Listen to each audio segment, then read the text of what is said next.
Hey guys, Helen Hartsmith here again from the Heart of the Witch's Path YouTube channel. Hope you're having a good day. I am so far. So this video is inspired by a friend of mine. I recently got a series of text messages over a couple of days from a friend of mine needing some help with some spiritual cleansing in their home, and was asking me for pointers, and we went back and forth over a couple of days, and I actually ended up sending to them a smudge stick, a sage bundle, because they couldn't locate any in their area where they live. And so it got me thinking, this time that we happen to find ourselves in right now, with a resurgence in COVID numbers and things like that, now might be a really good time for all of us to be thinking about our homes and doing some magical housework, some magical cleaning, if you will, and definitely looking at any wards or forms of protection that you may have on your home, that and kind of going there, maybe reinforcing them, maybe establishing them if that's something that you don't have yet. And so I thought, well, this might be a good discussion to do a video on, is some ways that I have either done cleaning or seen magical cleaning, and maybe get, some discussion going, and, what has worked for some folks in the past, what hasn't, things along those lines. So I was, making a list. I always have notes, me, got my notes. So I was really kind of, when I first had the idea, I was like, well, gosh, is there enough out there to really do an entire video on? And then I started filling the page, and I was like, okay, so yes, there's definitely some things here to be discussed. So let's talk about magical house cleaners, okay? Different varieties of ways of approach that you can look at to clear out that which is not serving your highest good, okay? So the first thing, and I think the most important way of cleaning, the most important way of doing anything magically, is energetic work.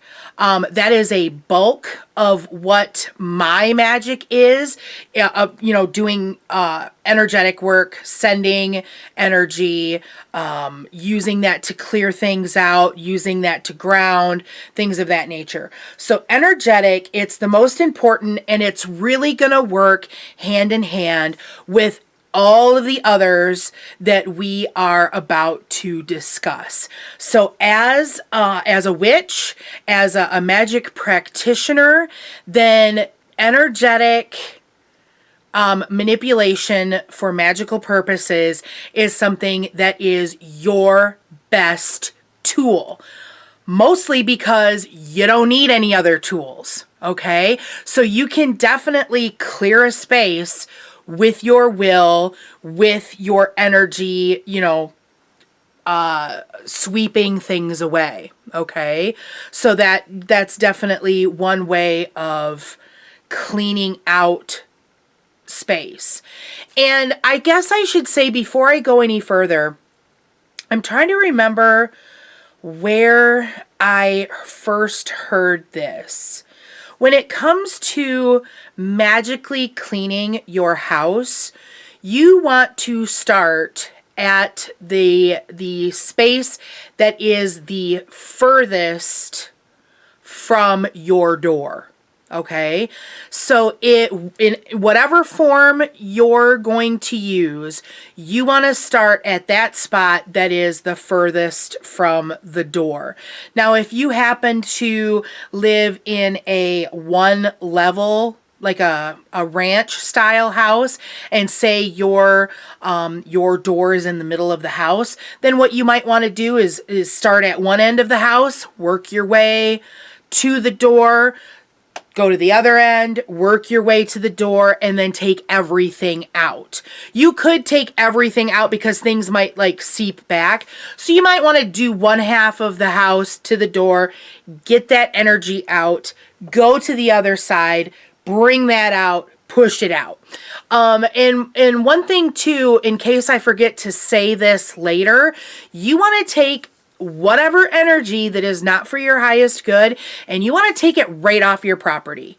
You want to take it right down to the road, push it out into the road, and allow the earth to kind of take care of that energy, whatever it happens to be that you don't need. Okay.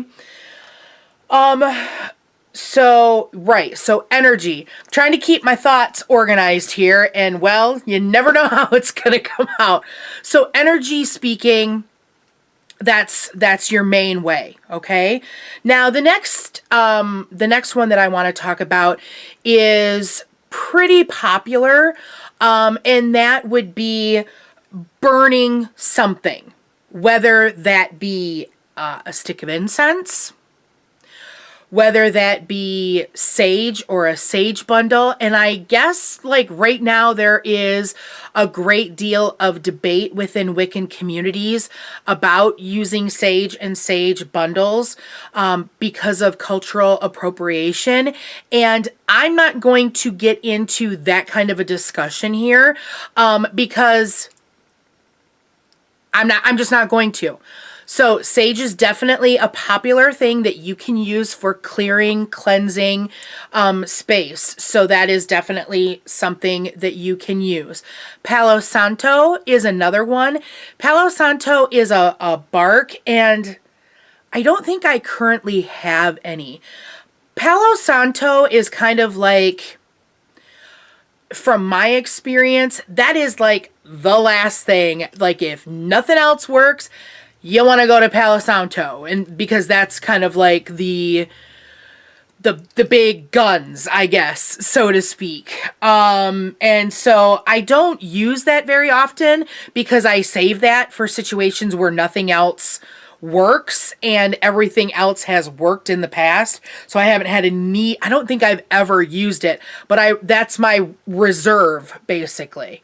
Okay. So you want to burn something. There are lots of other protective and cleansing, herbs and plants that are out there that you can have, at your disposal. And I would suggest that you go to your correspondences and look at what you have there and use those herbs as well for clearing out. And again, you want to start at one area, move your way through the house.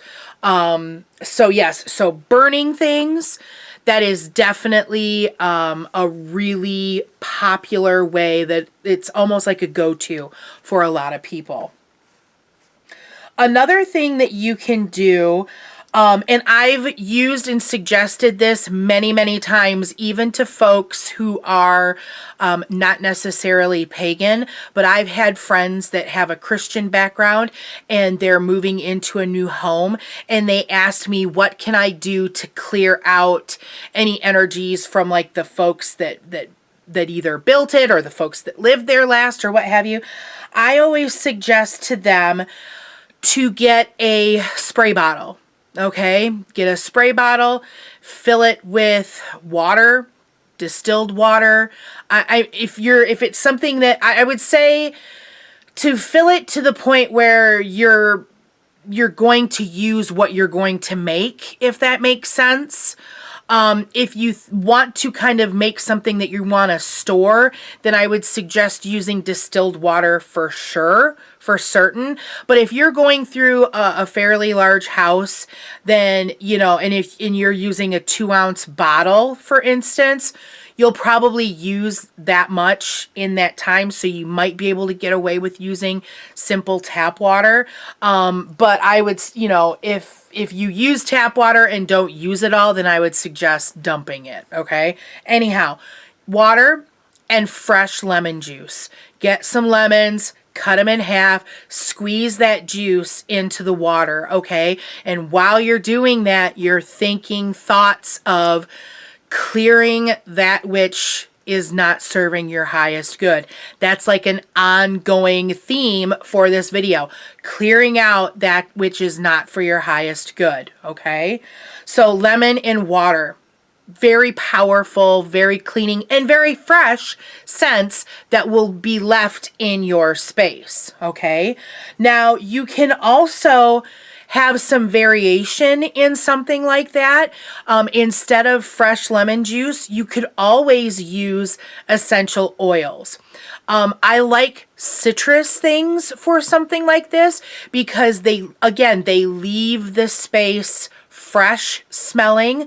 So your lemons, your oranges, your grapefruit essential oils, those would be something I would think would be very good for a cleaning out of your home, your space. You could also look to scents that have a protective property that is linked with them. And again, I would suggest that you look at your correspondence lists that you are putting together throughout your practice, because something that might be protective or cleansing for me might not be protective or cleansing with how it wants to work with you. So that's why I'm not naming too many specific things when it comes to the herbs and such, okay? I will say though that there are, to put a splash of mundane. I'm trying to keep a lot of this to a magical, but there is a little splash of mundane practices that I'll throw out there as I work through my notes here. Things like essential oils like tea tree and lavender and eucalyptus, those have an antifungal and like a cleaning property to them. And so those things would be really good, not only for a spiritual cleansing, but also to help clear out germs. So you can also have that kind of an approach to your cleaning as well. And again, that's kind of a really great thought to kind of keep in mind. You know, this is magical, but there's some mundane things that can happen along with the magical, as we all know, as we kind of make our way along our path. For thieves, a blend would also be really good for that, okay? Either a blend that you purchase or a Four Thieves that you make yourself, okay? And I've done a video on how to make Four Thieves for yourself, so I'll put that in the description box, okay?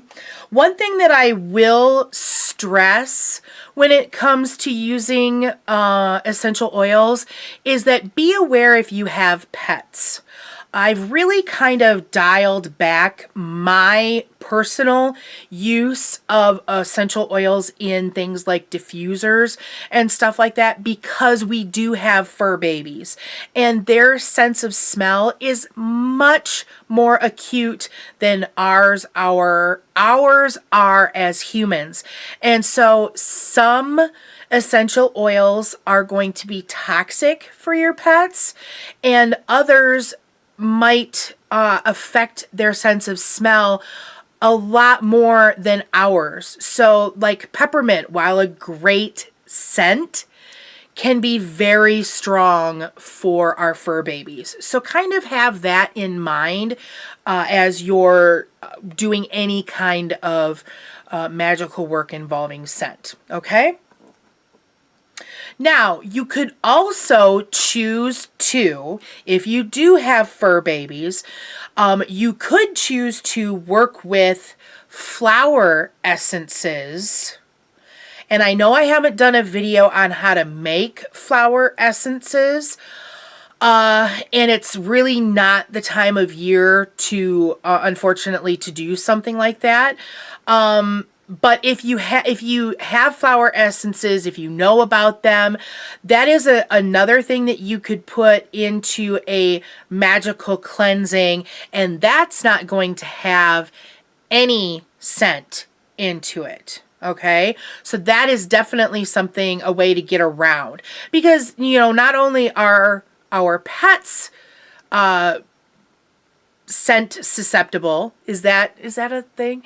Some of us are scent susceptible too. I know that for myself, I have basically adult onset allergies that have made it so that's kind of another reason for not using many essential oils anymore, because they just kind of go right in my sinuses and stuff me all up. So, but flower essences, that is not scent. So that's something you could use too.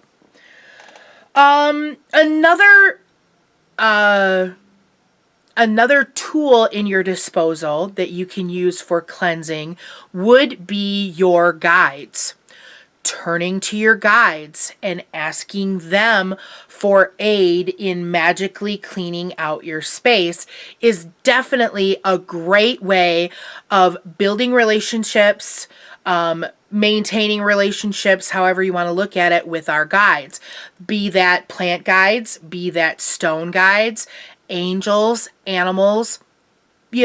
Those are all different guides that we could, and fairies, can't forget fairies.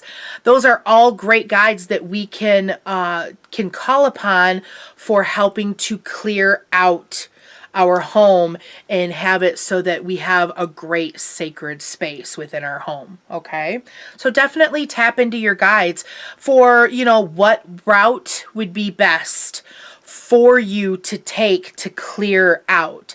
And would they be willing to help you energetically with that? Different things like that. Great resource you have right there with your guides. All right. Here's where we get another dash of mundane. So part of our normal cleaning process in our home is to clean our floors. We're either going to vacuum them or we're going to sweep and mop them. And that is another great time to include a little magic in those mundane tasks. Now, I've seen lots of folks talk about, if you're mopping the floor in your mop water, you can add intention, first of all, into the water and into the process of cleaning.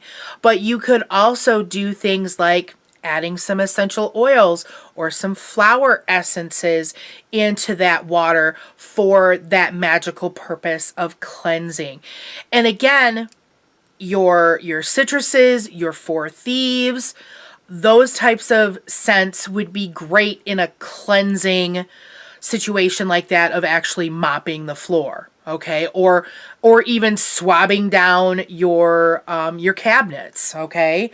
I have also heard of folks taking salt or baking soda. Baking soda as a sprinkle on your carpet was something that became a pretty popular thing to do when I was like in middle school or high school, I guess.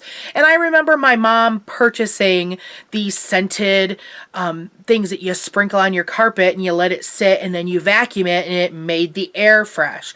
Well, you can do the same types of things for the vacuum, but with a magical intention, and make it yourself. So here again is where you take your baking soda and you make a mixture. Maybe you use a little bit of dried plant matter. Maybe it's a little bit of essential oils or the flower essences. Just be careful when introducing water or liquid type situations into a baking soda. It might clump, but dried herbs, definitely. And salt, I mean, salt's a good protection and cleansing item, so you could sprinkle the floor with salt. You know, just make sure, I guess, that your vacuum's gonna pick all that up. No big chunks, no big flower petals or flower buds. You want to make these things small enough, obviously, that they're gonna get sucked up into the vacuum. All right, so test patches might be a good thing to try out before laying waste to your entire floor, so to speak. You know, just kind of, you know, these are some, you know, fairly, oh yeah, I should probably do that type situations. So just think about that. Floor cleansing for sure. We talked about Four Thieves and how that's got, you know, definite mundane, cleanly, antifungal properties. So you could use that. I mentioned on your cupboards, on your floors, high traffic areas, doorknobs, things like that. That might be a good thing, a good preventative measure. You know, I don't know what things are like in your area, but sometimes those cleaning wipes have been hard to find in my area, and it is possible to use something like Four Thieves, make your own, or there's some recipes out there too that you can make your own wipes and use things like the rolls of the blue shop cloths to have that. And if you're making something like that, then why not imbue it with your own magical intent? Something to think about. Okay. You can also use stones and crystals for cleansing. Those I would definitely look at stones and crystals that have that cleansing and protective property to them. And you could walk around the house holding your stone or chosen team of stones, depending on what you've got cooking. You could, you know, walk that around with your hand. I would suggest like maybe holding it in your power hand and just kind of going around and saying, I cleanse this space, and use that to cleanse everything out. And another interesting thing too, I meant to grab, I don't have a piece that is quite handy, but this is something that I would suggest after you've done a cleaning. There is something called orgonite, and I believe we've talked about it on this channel before, but orgonite is a substance that is made to clear things out. So you could strategically place orgonite in the center of your house, maybe with the intention of cleaning out and pushing out energy that isn't there for your highest good. Orgonite is definitely an interesting tool, and one that I've spent a little bit of time with and a little bit of reading on, but it's definitely worthwhile looking at for cleansing purposes. So again, you want to start in the farthest away parts of your home. If you're on if you live in a multi-level home, then you want to start, you know, either start in the basement and bring things up, and then go to the second floor and bring things down, and then clear out the first floor. And again, take all of those energies off your property. Take it out to the road and get rid of it. Okay, so that is my list. That is the things that I've used and would suggest to others. I'm sure there's tons of other ways. So how do you magically clean out your sacred space or your home? I would love to hear in the description or in the comments section below.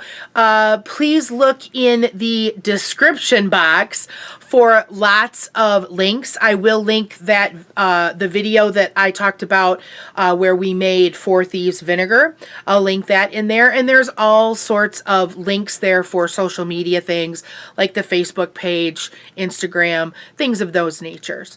If you enjoyed this video, give it a thumbs up. If you have not done so already, please subscribe to the channel. We love to have you back here and seeing what's going on new. I think that's it. So I'm going to wrap this up before the video gets too long. Thank you for walking the path for a little while with me. Until next time, blessed be.